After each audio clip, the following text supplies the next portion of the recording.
नमस्कार. आजच्या या विशेष विश्लेषणामध्ये सर्वांचं स्वागत आहे.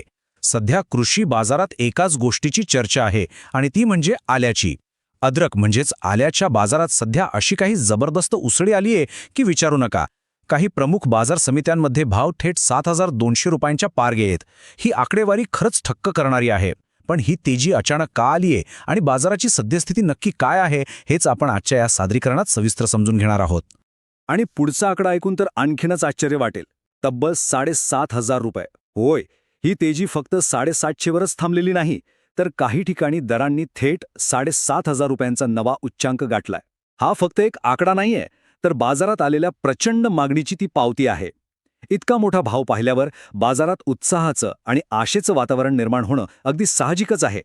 पण साहजिकच इतके रेकॉर्ड ब्रेक आकडे पाहिल्यावर शेतकरी आणि व्यापारी वर्गासमोर एक अत्यंत महत्त्वाचा आणि तातडीचा प्रश्न उभा राहतो. तो म्हणजे आता माल विकावा की अजून थोडं थांबावं? ही तेजी अशीच टिकणार की इथून बाजार खाली कोसळणार? याच कळीच्या प्रश्नाचं उत्तर आपण आता शोधणार आहोत.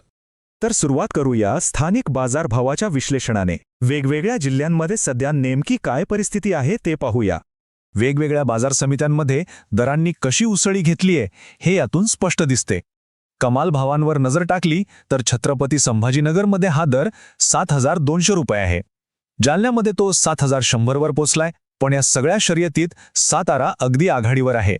सातारा बाजारात आल्याला तब्बल 7,500 रुपयांचा कमाल भाव मिळालाय. साताऱ्यातली ही मुसंडी सध्याच्या तेजीचं सर्वात मोठं आणि ठळक उदाहरण आहे. आता ही आकडेवारी थोडी अधिक खोलात जाऊन पाहूया. छत्रपती संभाजीनगरमध्ये किमान भाव 5,800 तर कमाल 7,200 आहे. म्हणजे तिथे सरासरी दर 6,200 रुपयांच्या आसपास मिळतोय. साताऱ्यात किमान 6,000 आणि कमाल 7,500 असला तरी तिथला सरासरी भाव 6,800 रुपये आहे. पण इथे जालन्याकडे थोडं बारकाईने लक्ष द्या. जालन्यात कमाल भाव 7,100 रुपये असला तरी तिथला सरासरी भाव 6,900 रुपये आहे. म्हणजे या तिन्ही जिल्ह्यांमध्ये जालन्याचा सरासरी दर सर्वात जास्त आहे. याचं कारण साधं आहे. जालन्यात व्यापाऱ्यांची मागणी अचानक वाढली आहे आणि त्यामुळे तिथला बाजार बेस लेव्हललाच अत्यंत मजबूत स्थितीत आहे. पण इथे एक अतिशय महत्त्वाची गोष्ट लक्षात घेण्यासारखी आहे. हे जे प्रीमियम दर आपण पाहत आहोत ते सरसकट सगळ्याच मालाला मिळत नाहीयेत. हे सर्वोच्च दर केवळ उच्च प्रतीच्या म्हणजेच एकदम क्वालिटी मालालाच मिळत आहेत. छत्रपती संभाजीनगर आणि साताऱ्यासारख्या ठिकाणी व्यापाऱ्यांची जोरदार खरेदी सुरू असली तरी त्यांची पहिली पसंती दर्जेदार आल्यालाच आहे. सोप्या भाषेत सांगायचं तर मालाचा दर्जा जेवढा भारी तेवढा भाव जास्त, हे सूत्र सध्या बाजारात अगदी पक्क बसलंय. आता वळूया बाजार विश्लेषणाकडे. मुळात ही तेजी आलीच का हे जाणून घेऊया. या जबरदस्त तेजीमागे दोन प्रमुख इंजिनं काम करत आहेत. पहिलं म्हणजे देशांतर्गत बाजारात वाढलेली मोठी मागणी आणि दुसरा म्हणजे वाढती जागतिक मागणी. सध्या फक्त आपल्याच देशात नाही तर आंतरराष्ट्रीय बाजारातही आल्याची प्रचंड टंचाई आणि मागणी आहे.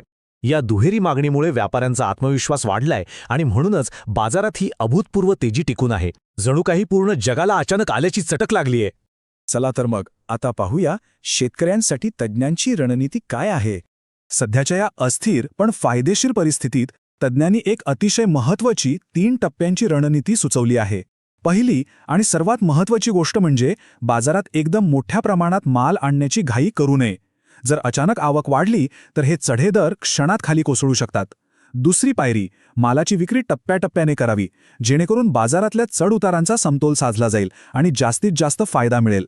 आणि तिसरी सर्वात महत्त्वाची पायरी म्हणजे जो उच्च प्रतीचा दर्जेदार माल आहे तो पुढील काही दिवसांसाठी राखून ठेवावा, कारण चांगल्या दर्जाच्या आल्याला येत्या काळात आणखी जास्त दर मिळण्याची दाट शक्यता वर्तवली जात आहे.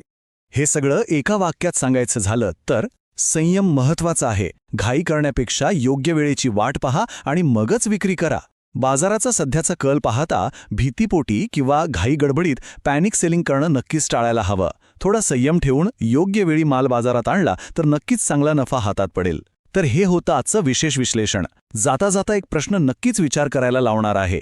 देशांतर्गत आणि जागतिक मागणी अशीच वाढत राहिली तर येत्या काही महिन्यात आल्याचे भाव नवा इतिहास रचतील का? या प्रश्नाचं उत्तर काळच देईल. अशाच महत्त्वाच्या आणि अभ्यासपूर्ण माहितीसाठी